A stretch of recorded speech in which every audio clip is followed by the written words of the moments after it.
추수감사 주일입니다. 오늘은 이 추수감사 주일을 맞아서 우리 친구들과 이스라엘 민족들이 하나님께 보였던 감사의 모습, 이스라엘 민족들이 하나님께 보여주었던 감사의 모습에 대한 말씀을 나누고자 해요. 그래서 오늘 우리 친구들과 감사할 줄 아는 삶이라는 제목의 말씀을 함께 나누고자 합니다.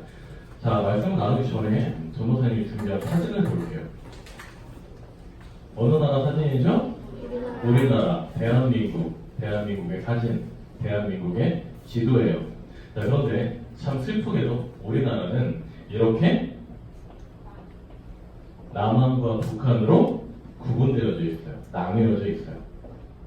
자, 오늘 8월 15일이 무슨 날이에요? 광복절. 1945년 8월 15일에 우리나라는 일본의 지배를 받던 일제강점기에서 벗어나며 꿈에 그리던 독립, 광복을 하게 됩니다.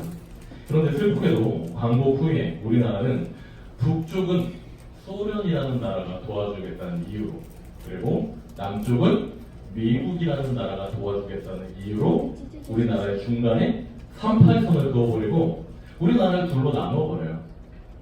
이렇게 나누어진 나라, 나누어진 국가를 오늘날 우리는 이런 이름으로 부릅니다. 분단국가. 따라해볼까요? 분단국가. 전 세계적으로 이런 직접적인 상황의 분단국가는 거의 우리나라가 유일하다고 합니다. 그런데 성경에 등장하는 이스라엘도 우리와 같은 분단의 아픔을 겪었어요.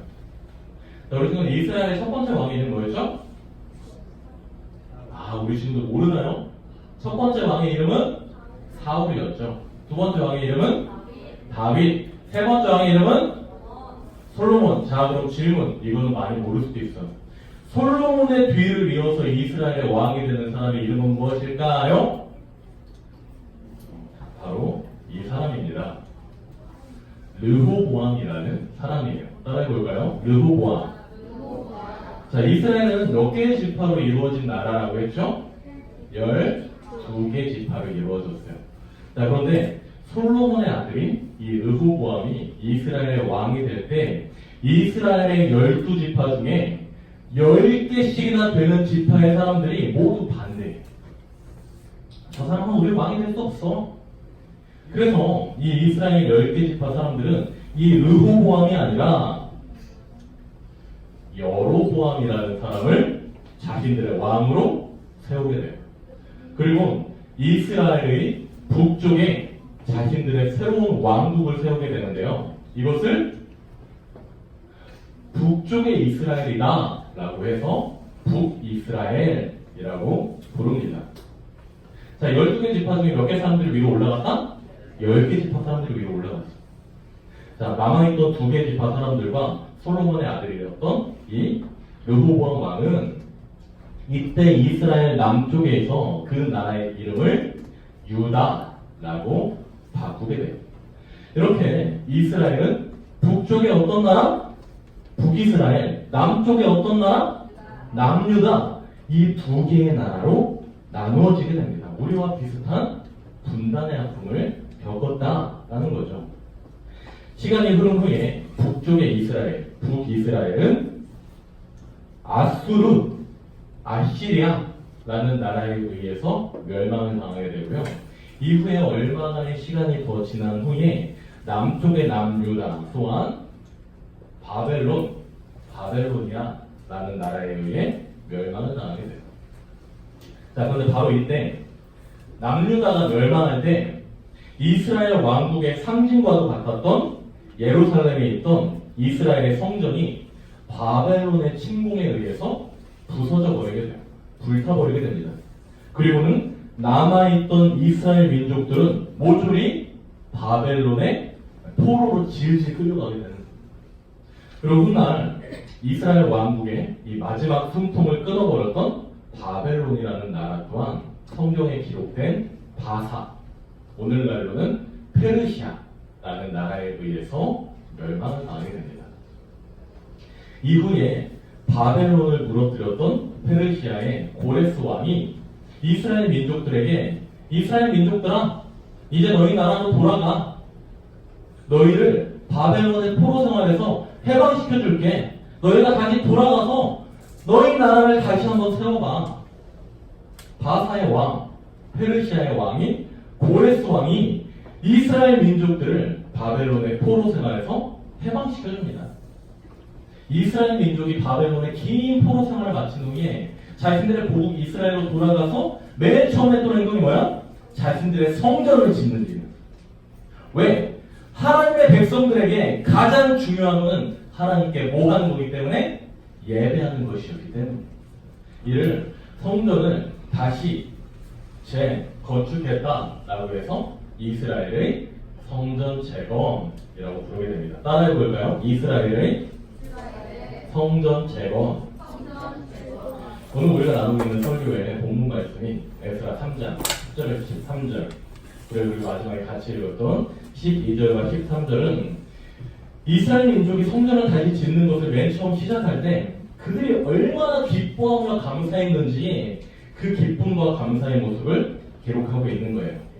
이스라엘 민족이 다시 성전을 지을 때 그 성전, 그 예배당, 그 교회의 첫 기초를 놓고 대성통곡하며 기뻐했다고 기록을 하고 있어요. 하나님께 올려드리는 예배를 드릴 수 있는 성전, 이 교회가 다시 회복되는 것을 이스라엘 민족들이 얼마나 기뻐했는지 그 소리가 멀리서 기쁨의 통곡 소리, 기쁨의 울부짖음으로 들릴 만큼 그들이 굉장히 크게 기뻐했다는 거예요. 자, 그런데 여기서 질문. 이스라엘 민족은 원래부터 예루살렘에 있던 자신들의 성전, 교회를 너무너무 좋아했을까요? 아니, 그들은 과연 하나님께 올리는 예배를 드려야 했던 예루살렘 성전을 올바르게 사용하는 사람들이었을까요? 아니었다고요. 다윗의 뒤를 이어서 이스라엘의 세 번째 왕이 됐던 사람의 이름은 무엇이었죠? 솔로몬. 자, 이 솔로몬 왕은 성경의 시편과 잠언의 일부, 그리고 뒤에 이어지는 전도서와 아가서를 기록한 신앙적으로, 믿음적으로 굉장히 큰 업적을 남긴 사람이, 대단한 사람이죠. 그런데 그는 나이를 많이 먹어 늙었을 때는 하나님께 크나큰 범죄를 저지르게 됩니다. 누가 하나님께 죄를 저지르게 돼? 솔로몬 왕이. 그럼 그 죄는 무엇일까? 바로 우상을 섬기는 일이었어요. 그는 하나님을 제사하며 하나님께만 예배를 드려야 했던 거룩한 예루살렘 성전에서 하나님이 아니라 우상에게 제사 지내는 모습을 보여줘요. 그리고는 솔로몬 왕 이후에 이스라엘의 왕이 되었던 르호보암이라는 왕 역시 하나님과 더불어 이스라엘의 예루살렘 성전에서 우상을 섬기는 모습을 보여줬다는 거예요. 즉 이스라엘 민족들은 그들의 왕의 잘못된 모습으로 인해 하나님께만 예배를 드려야 했던 그 성전에서 우상에게 제사하는 크나큰 범죄를 저지르는 삶을 살았다는 것이에요.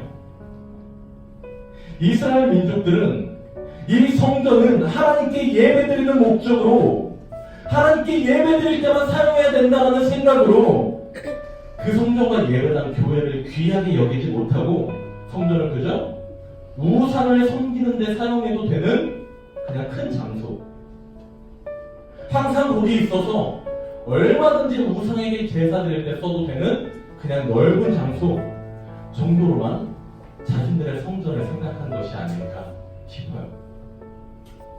성전에 대한 감사함을 잊은 채 성전을 우상에게 제사할 때 써도 되는 그저 단순한 하나의 건물로 생각하게 되었다는 것이죠. 그랬던 이스라엘 민족들이 나라가 멸망하게 되며 불타 사라져버린 자신들의 성전을 다시 짓고 있는 것입니다. 그리고 다시 지어지는 그 성전을 바라보며 눈물을 흘리면서 기뻐하고 있는 거예요. 자신들에게는 너무나 익숙하고 당연히 있어야 했던 그 성전에 대하여 감사하지 못하고 있다가 사라지고 나서야 그 필요성을 느끼고 이스라엘 성전을 다시 건축하며 눈물을 흘리면서 기뻐하고 있는 거예요. 자, 이렇게 해서 우리가 배울 수 있는 게 무엇일까요? 이 말씀을 통해서 우리가 배울 수 있는 게 무엇일까요? 우리가 이 세상을 살아갈 때에 우리 주변에는 하나님께 감사할 수 있는 것들이 너무나 많음에도 불구하고 우리는 하나님께 감사하지 못하고 살 때가 종종 있는 것 같습니다. 마치 이스라엘 민족이 하나님께 예배를 드릴 성전, 교회가 있음에도 이를 하나님께 감사하지 못하며 온전히 사용하지 못했던 것처럼 오늘날 우리도 우리 삶에 감사할 수 있는 것들이 너무나 많이 있는데 그럼에도 불구하고 이를 하나님께 감사하지 않고 되려 함부로 대하고 있지는 않나 생각해봐요. 오늘날 우리가 우리 삶에 하나님께 감사할 수 있는 게 너무너무 널려 있는데 감사할 것들은 감사하지 않고 오히려 하나님께 불평과 불만으로 이 세대를 살고 있지 않나 생각을 해봅니다. 성사님은 우리 초등 친구들이 하나님께 감사함을 임색해 하지 않는 사람들로 자라났으면 좋겠어요. 아멘? 우리 친구들, 우리가 아무것도 아닌 당연한 것이다 생각하는 거, 이 건강한 몸으로 우리가 학교 갈 수 있는 거, 학원 갈 수 있는 거, 또 좋은 친구들과 선생님들을 만날 수 있는 거, 우리 부모님을 만날 수 있게 해주신 거, 우리가 당연한 것이다 라고 여기는 것들조차 어떤 이들에게는 소원인 것이 될 수 있다. 우리는 이런 것들에 감사하는 삶을 살아야 하는 거죠. 더 나아가서 코로나 사태로 인해서 나라가 굉장히 혼란스러웠어요. 그 과정 중에서 우리가 안전하게 예배드릴 수 있게 해주시고 우리를 건강하게 지켜주신 하나님께는 우리가 얼마나 감사를 고백하는 사람들이었는지 돌이켜볼 수 있기를 바랍니다. 자, 말씀을 마무리할게요. 우리는 참 감사할 것들이 넘쳐남에도 하나님께 감사를 고백할 줄 모습으로 살아갈 때가 종종 있는 것 같아요. 누구처럼? 자신들에게 성전이 있음을 감사하지 않고 그 성전을 우상에게 제사하는 데 사용했던 이스라엘 민족들처럼 바라기로는 우리 초등부 친구들이 하나님께 감사함을 늘 생각하고 그 감사함을 고백하는 사람들로 자라날 수 있기를 소망합니다. 아멘.